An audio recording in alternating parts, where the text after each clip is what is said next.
ઘેડ વિસ્તારમાં પાણી ભરાવાના પ્રશ્નનો કાયમી ઉકેલ લાવવાની દિશામાં ઐતિહાસિક પગલું.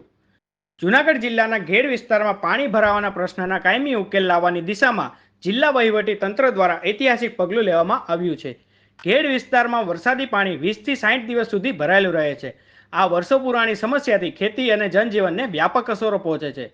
આ સમસ્યાઓનું કાયમી નિવારણ થઈ શકે અને સ્થાનિકોના પ્રશ્નોને નિવારવા જૂનાગઢ જિલ્લા કલેક્ટર શ્રી અનિલકુમાર રાણાવસિયાના માર્ગદર્શનમાં કેટલાક પગલાઓ હાથ ધરવામાં આવી રહ્યા છે.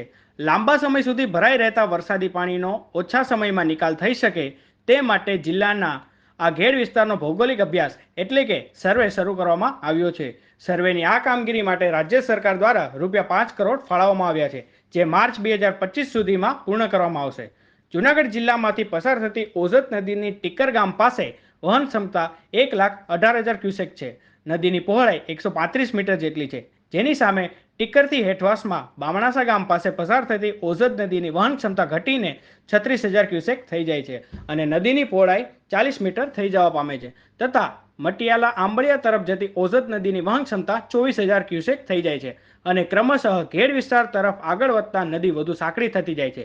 ઘેડ વિસ્તારમાં ઓઝત નદીના કાંઠા પર માટીના પાળા બંધાયેલા છે. ઉપરવાસમાં વરસાદ પડતા અને નદીની વહન ક્ષમતા કરતાં વધુ માત્રામાં આવતા પાણીના પ્રવાહના લીધે નદી પર બાંધેલા માટીના પાળા પરથી પાણી ઓવરફ્લો થાય છે, જેને કારણે પાળાઓ તૂટવા લાગે છે.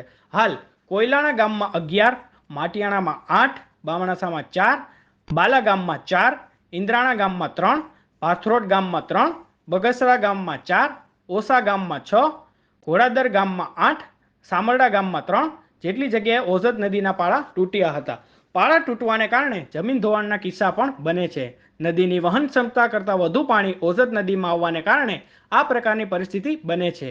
આ સમસ્યાનો કાયમી ઉકેલ લાવી શકાય તે માટે નદી પર પાળા દૂર કરવા તથા નદીને મૂળ પહોળાઈ મુજબ ખુલ્લી કરવા માપણી કાર્યવાહી શરૂ છે, જે અન્વયે બામણાસા અને બાલા ગામની માપણી પૂર્ણ થઈ છે. બાકી રહેતા ગામની માપણી પણ વહેલી તકે પૂર્ણ કરવા જિલ્લા વહીવટી તંત્રનું આયોજન છે.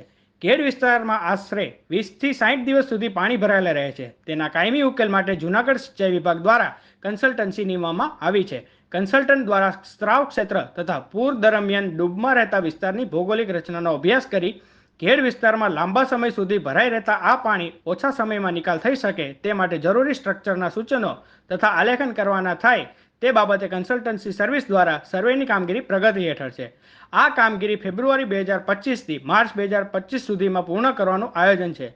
આખરી થયેલા સૂચનો મુજબ અંદાજપત્રો બનાવી આગામી બજેટમાં સમાવેશ કરવામાં આવશે. હાલમાં તૂટેલા પાળાઓની કામગીરી માટીની ઉપલબ્ધિને ધ્યાનમાં લઈ કાર્ય પ્રગતિ હેઠળ છે.